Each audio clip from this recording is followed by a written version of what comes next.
Albert Einstein. Physikalische Chemie. Schrödingers Katze. Physik oder James Bond. Große Füße. Alice in Wonderland. Ein Quäntchen Glück. Die Quanten sind die kleinsten Energiepakete, die uns die Natur zur Verfügung stellt. Quanten, das sind ganz kleine Teilchen, die den Gesetzen der Quantenmechanik gehorchen. Und mit denen kann man tolle Sachen machen. Zum Beispiel ist Licht nicht eine kontinuierliche Größe, sondern besteht aus Photonen. Das sind die Quanten des Lichts. Die flitzen mit Lichtgeschwindigkeit durch die Gegend und können so Informationen übertragen. Phononen sind Quanten von Gitterschwingungen. Die Quanten haben Eigenschaften, die wir aus unserem Alltag nicht kennen. Die können gleichzeitig Teilchen oder Welle sein, die können an verschiedenen Orten gleichzeitig sein. Und zwei Quanten können so stark miteinander verknüpft sein, dass ihre Eigenschaften nicht mehr unabhängig voneinander sind. Was besonders ist an Quanten, ist, dass sie unserer Intuition eigentlich völlig widersprechen. Wir kennen Messgrößen als etwas Kontinuierliches. Die Quantenmechanik sagt uns, das ist falsch. Ich persönlich arbeite am Quantencomputing. Dort geht es eigentlich um die Idee, solche Quanteneffekte für einen ganz schnellen, neue Art von Rechner zu benutzen.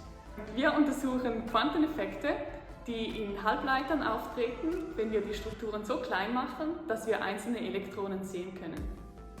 Also mich interessiert vor allem die Quantenelektronik oder auch Nanoelektronik. Da bauen wir kleine elektronische Komponenten mit Hilfe von modernster Lithografiemethoden.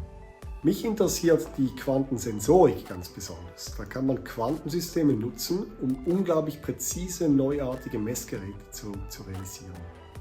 Also besonders ist interessant für mich die Anwendungen von Phononen, das heißt die Möglichkeit, die thermische Leitung zu kontrollieren und manipulieren.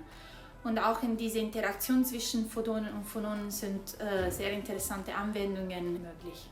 Mich interessiert zum Beispiel die Quantenkommunikation.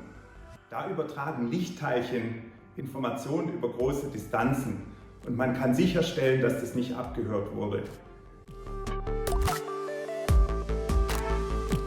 Und so wollen wir dann ganze Netzwerke aufbauen, quasi ein Quanteninternet. Als Anwendung würde ich zuerst natürlich den Quantencomputer nehmen. Wir wollen diese Elektronen dann dazu benutzen, um Qubits herzustellen, also die Bauteile von einem Quantencomputer. Die Anwendungen vom Quantencomputer sind sehr vielseitig. Man kann damit zum Beispiel versuchen, neue Art von Moleküle zu suchen und zu finden. Zukünftige Quantensensoren werden auch Anwendungen in der Medizin finden, zum Beispiel in der Diagnostik oder der medizinischen Bildgebung. Der Quantensprung ist der kleinste mögliche Schritt, den man machen kann. Und diese Quantensprünge, die werden am besten sichtbar in der Nanowelt der Atome und Moleküle.